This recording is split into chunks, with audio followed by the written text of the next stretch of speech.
Hello friends, स्वागत है आप सभी का एससीएस क्लासेस पर।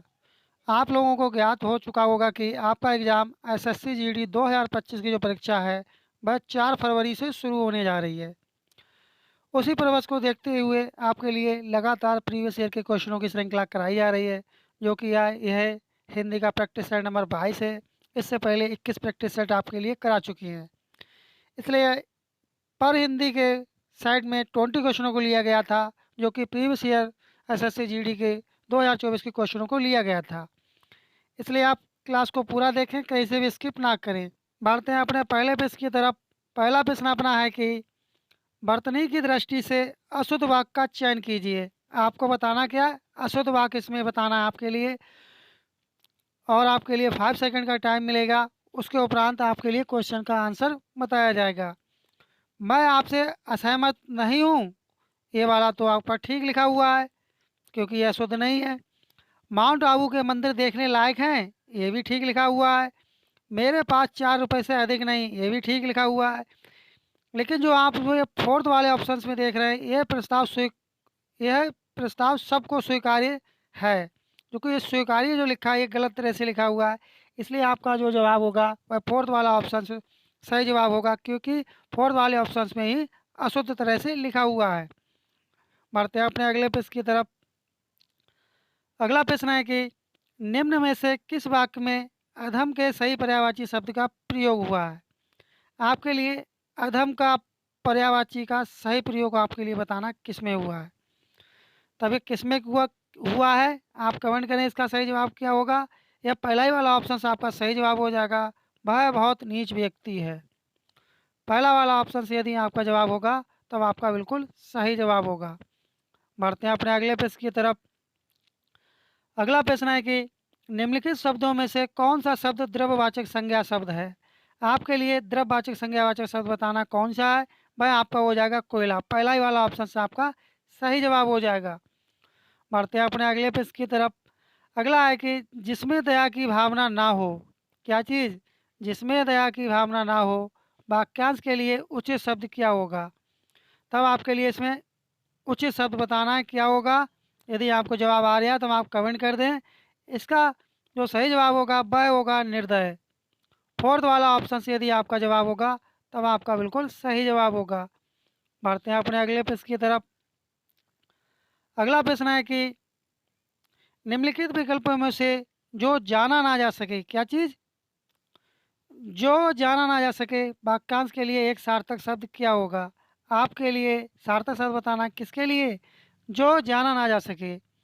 बताएं आप लोग क्या होगा इसका सही जवाब। सर्वज्ञ, अनन्य, अज्ञेय या प्रिय होगा। तब इसका सही जवाब क्या होगा। इसका सही जवाब होगा अज्ञेय। थर्ड वाला ऑप्शन से आपका सही जवाब हो जाएगा। बढ़ते हैं अपने अगले प्रश्न की तरफ। अगला प्रश्न है कि निम्नलिखित वाक्य में रेखांकित खंड के स्थान पर प्रयुक्त होने वाले सबसे उपयुक्त विकल्प का चयन कीजिए। अंशु ने अलमारी से पुस्तक निकाला। बताएं आप लोग इसका सही जवाब क्या होगा।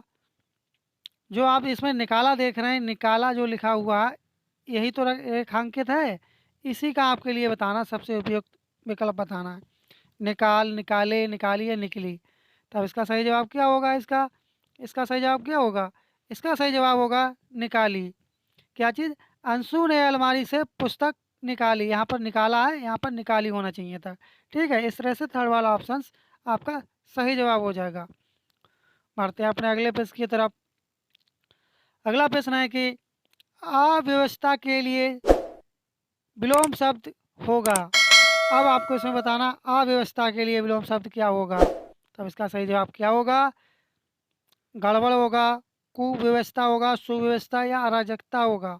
तब इसका सही जवाब क्या होगा। इसका सही जवाब होगा सुव्यवस्था। यदि आपका थर्ड वाला ऑप्शन होगा जवाब, तब आपका बिल्कुल सही जवाब होगा। आपको क्लास कैसी लग रही है। यदि आपको क्लास अच्छी लग रही हो और अभी तक चैनल पर नए हैं, तब आप लोग चैनल को सब्सक्राइब कर दें और क्लास को आप लोग लाइक कर दिया करें, क्योंकि आपके चैनल सब्सक्राइब करने और क्लास को लाइक करने से ही हमें मोटिवेशन मिलता है। बढ़ते हैं अपने अगले प्रश्न की तरफ। ये वो प्रश्न लिए गए हैं जो एसएससी जीडी में के 2024 के पेपर में पूछे गए थे।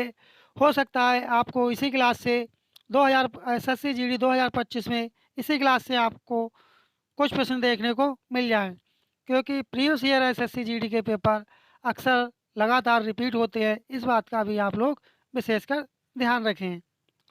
अगला प्रश्न पूछा गया था कि वर्तनी की दृष्टि से अशुद्ध वाक्य का चयन कीजिए।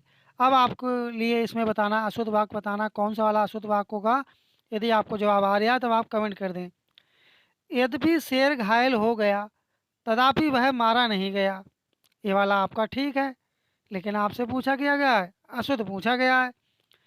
यदि दवा लोगे तो बुखार कम हो जाएगा। अब आप देख रहे होंगे बुखार किस तरह से लिखा जाता है, इसमें किस तरह से लिखा गया है। बुखार लिखा जाता है आपका, इस तरह से लिखा जाता है, ठीक है, इस तरह से बुखार लिखा जाता है। और इंग्लिश में फीवर किस तरह से लिखा जाता है, आप कमेंट करके बताएंगे फीवर किस तरह से लिखा जाता है। तब इसका सही जवाब हो जाएगा सेकंड वाला ऑप्शन। बढ़ते हैं अपने अगले प्रश्न की तरफ।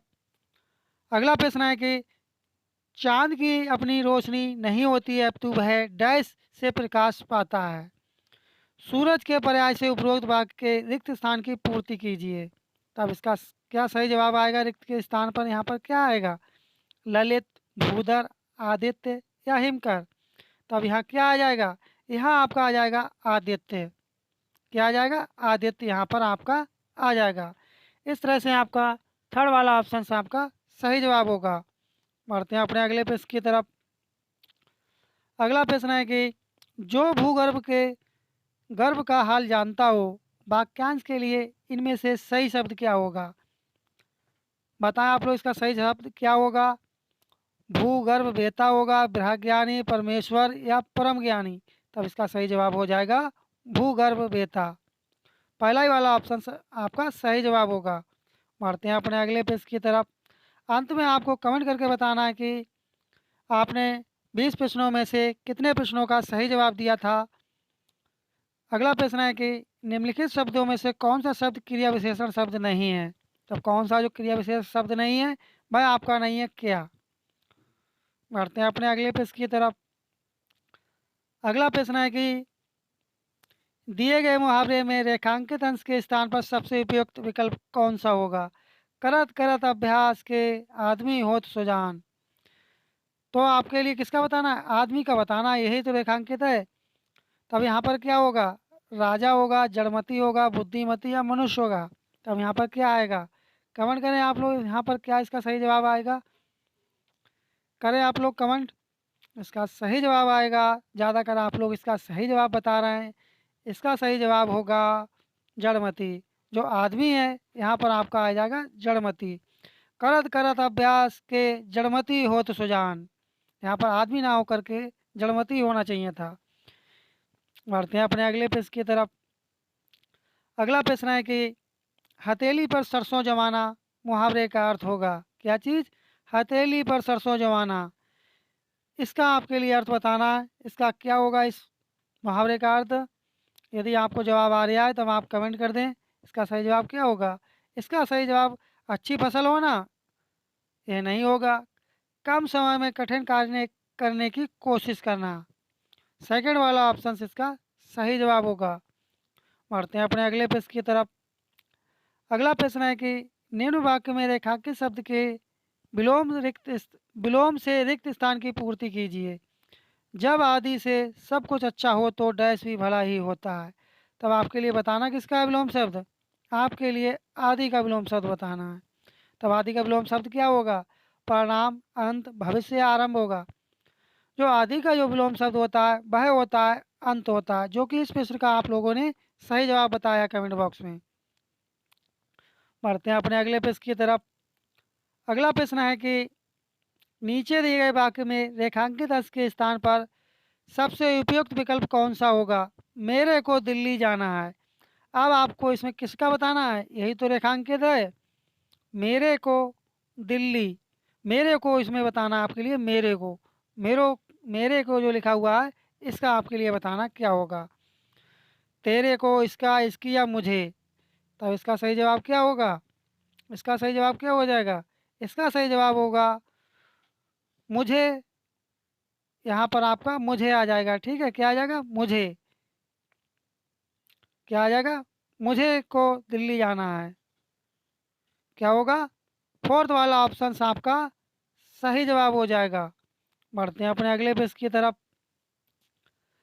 आपके एसएससी जीडी के पेपर में एक गद्यांश होगा और उस गद्यांश से संबंधित 5 क्वेश्चंस पूछे जाएंगे। आप चाहे तो गद्यांश को पॉज करके पढ़ सकते हैं, उसके उपरांत जवाब दे सकते हैं। ठीक है, अब देखते हैं पहला प्रश्न क्या है गद्यांश से संबंधित, जो कि बहुत ही ईजी गद्यांश आता है एसएससी जीडी के पेपर में। गद्यांश के अनुसार किस प्रकार की रचना निबंध का अर्थ वहन करने में सक्षम है? तब इसका सही जवाब क्या होगा? राष्ट्रीय रचना, विचार प्रधान रचना, विशेष रचना, स्वच्छंद। तब इसका सही जवाब क्या हो जाएगा? इसका सही जवाब हो जाएगा विचार प्रधान रचना। सेकंड वाला ऑप्शन से यदि आपका जवाब होगा तब आपका बिल्कुल सही जवाब होगा। बढ़ते हैं अपने अगले पेज की तरफ। अगला प्रश्न है कि निम्नलिखित में से क्या निबंध का प्रमुख गुण नहीं है? विषय का तार्किक विश्लेषण, कलात्मक वैशिष्ट, कवि की कलात्मकता, पाठकों से आत्मीयता। तब इसका सही जवाब क्या होगा? इसका सही जवाब होगा कवि की कलात्मकता से। थर्ड वाला ऑप्शन आपका सही जवाब होगा। बढ़ते हैं अपने अगले प्रश्न की तरफ। अगला प्रश्न है कि गद्यांश के अनुसार विषय में नवीनता किस प्रकार से आती है? क्या चीज़ नवीनता किस प्रकार से आती है? तभी किस प्रकार से नवीनता आती है कमेंट कर दें आप लोग। नवीनता निरंतरता से क्या आती है? इससे नहीं आती है, स्वच्छंद चिंतन से आती है। सेकंड वाला ही ऑप्शन आपका सही जवाब हो जाएगा। बढ़ते हैं अपने अगले प्रश्न की तरफ। अगला प्रश्न है कि आचार्य रामचंद्र शुक्ल ने गद्यकार की कसौटी किसे माना है? तब गद्यकार की कसौटी किसे माना है? नाटक के लिए, निबंध, कहानी या एकांकी के लिए? तब ये किसे माना है? बताएं आप लोग, ये किसे माना है? कमेंट करके आप लोग बताएंगे इसका सही जवाब क्या होगा। तब इसका सही जवाब क्या होगा? इस प्रश्न का आप लोग जवाब कमेंट बॉक्स में कमेंट करके बताएंगे इसका सही जवाब क्या होगा। और आपको हिंदी का प्रैक्टिस सेट की क्लास कैसी लगी? यदि आपको क्लास अच्छी लगी हो, प्रीवियस ईयर 2024 के क्वेश्चनों की हिंदी की क्लास, तब अभी तक यदि आप चैनल पर नए हैं, चैनल को सब्सक्राइब नहीं किए हैं, तब आप चैनल को सब्सक्राइब कर दें और क्लास को आप लाइक कर दिया करें। बताएं आप लोग इसका सही जवाब क्या होगा? इसका सही जवाब क्या होगा? इसका सही जवाब होगा निबंध। बढ़ते हैं अपने अगले प्रश्न की तरफ। अगला प्रश्न अपना है कि वैशिष्ट शब्द का समानार्थी होगा। तब इसका समानार्थी क्या होगा? इसका जवाब आपके लिए कमेंट बॉक्स में बताना है कि इसका सही जवाब क्या होगा। और आपको क्लास कैसी लगी कमेंट करके अवश्य बताएं। यदि क्लास आपको अच्छी लगी हो तो चैनल को सब्सक्राइब कर दें, क्लास को लाइक कर दें। मिलते हैं जल्दी नेक्स्ट क्लास में, तब तक के लिए धन्यवाद। जय हिंद, जय भारत।